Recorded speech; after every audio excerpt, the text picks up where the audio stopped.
Hello and welcome to another Roundup. There was no rounding up last week as I was away for a long weekend in Whitby. Last bank holiday till Christmas. I hope you did something fun with it too. Last week on the Small Business Big Network podcast, you will have heard Alan Ruddock, who trains people how to use LinkedIn and raises money for charity at the same time. If you missed it, it's well worth going back to have a listen to. This week's guest is Amanda Coulson, who is a business coach who teaches her clients how to network, among other things.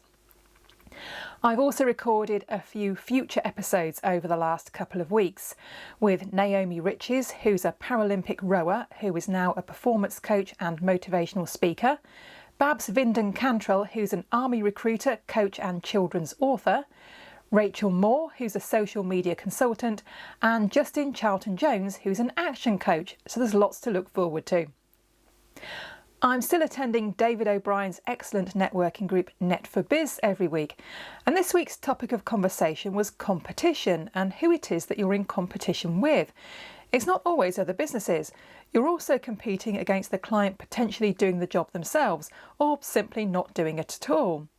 In my case, someone could easily record a voiceover on their computer or phone, and that might work okay for some things, but it's probably not going to be any good for a corporate video that's going to sit on their website, for example. On Wednesday, I attended the Creative Collective, which is run by my voiceover buddy Martin Wiskin and his buddy Ben Bowles. This is a networking group for people in creative and connected industries, which encourages collaboration rather than competition. It was my second visit and I will definitely be returning. Yesterday evening, I joined a Zoom call with Guy Michaels and members of his Voiceover Kickstart group to talk about our goals for our businesses for the remainder of the year. Guy periodically runs goal-setting sessions and I find them really useful for keeping on track. Today, Guy is launching a brand new website called Voiceover Index, which is a directory not just of voiceover artists, but other businesses that have a connection to the voiceover industry, such as recording studios, web designers, photographers, branding experts, vocal coaches, anyone with equipment, services or facilities that are relevant to the world of voiceover. If you'd like to promote your services on the site, have a look at voiceoverindex.com. A free listing will take a few minutes to create, or if you want to be more visible on the site, there's a paid option too. This morning, David O'Brien and I presented our popular webinar, Communication in the 21st Century, to Gary Mumby's Productivity Hub.